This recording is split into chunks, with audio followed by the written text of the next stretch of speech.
नमस्कार, मी संकेत नलवडे। तर 1960-70 साली खेडेगावांमध्ये पक्के रस्ते नव्हतेच। पक्का रस्ता म्हणजे डांबरी रस्ता म्हणायला गेलं तर जिल्ह्याच्या ठिकाणावरून तालुक्याच्या ठिकाणी जो काय होता तोच, आणि तो देखील एकेरी।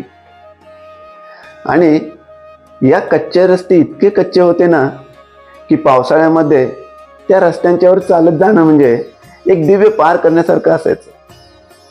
आणि हो, त्यावेळी वाहतुकीची साधनं म्हणजे चालत किंवा बैलगाडी। एसटी होती, पण जिल्ह्याच्या ठिकाणावरून तालुक्याच्या ठिकाणापर्यंत, आणि त्याची फ्रिक्वेन्सी पण एकदम कमी।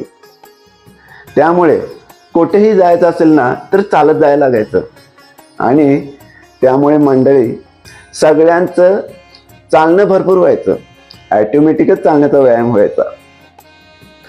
अशा प्रकारे काहीही साधन नव्हतं, फक्त बैलगाडी होती।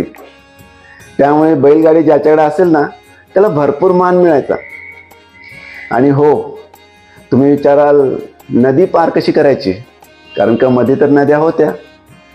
तर नदी पार करण्यासाठी नाव वापरायचे, किंवा त्याला डोंग म्हणायचे, डोंग।